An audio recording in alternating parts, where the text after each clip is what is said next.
Good morning friends. आज हम भारतीय दंड संहिता इंडियन पेनल कोड 1860 के बारे में अध्ययन करेंगे।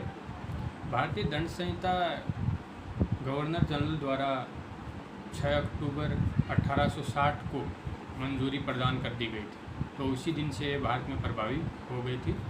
इस भारतीय दंड संहिता में कुल 23 अध्याय और इन 23 अध्यायों में टोटल 511 धाराएँ हैं। तो इन धाराओं के बारे में हम अब आगे आने वाली क्लास में विस्तार पूर्वक पढ़ेंगे।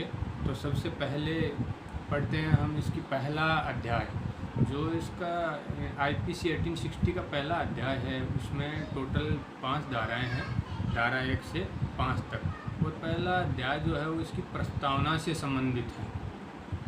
इस आईपीसी की प्रस्तावना में क्या क्या शामिल है, कहाँ तक इसका परिवर्तन है, कहाँ लागू होती है, कहाँ लागू नहीं होती है, इसके बारे में इसमें विस्तार पूर्वक समझाया गया है।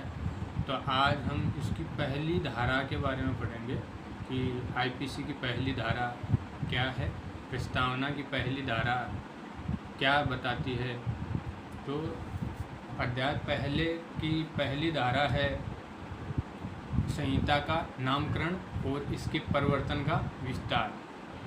संहिता का नाम, सबसे पहले संहिता का नाम जिस दिन इसको लागू किया गया था तो बोला गया था कि इसे भारतीय दंड संहिता बोला जाएगा। तो इसको भारतीय दंड संहिता कहा जाता है और इसका विस्तार संपूर्ण भारत में होगा। संपूर्ण भारत में इसका विस्तार है। इसके बाद अब संपूर्ण भारत में क्या क्या शामिल है, इसको भी आगे इस संहिता की धारा 18 में भारत शब्द की परिभाषा, जो साधारण स्पष्टीकरण का अध्याय 2 है, इस अध्याय 2 में परिभाषाएं दी गई हैं। तो इसमें से धारा 18 में भारत शब्द की परिभाषा दी गई है। इस भारत में क्या क्या शामिल है, कहाँ कहाँ तक इसका विस्तार है, तो वो परिभाषा दी गई है। तो उसी का विस्तार जो धारा 18 में दिया गया है, जहाँ जहाँ भारत शब्द का विस्तार है वहाँ वहाँ ये भारतीय दंड संहिता लागू होती है।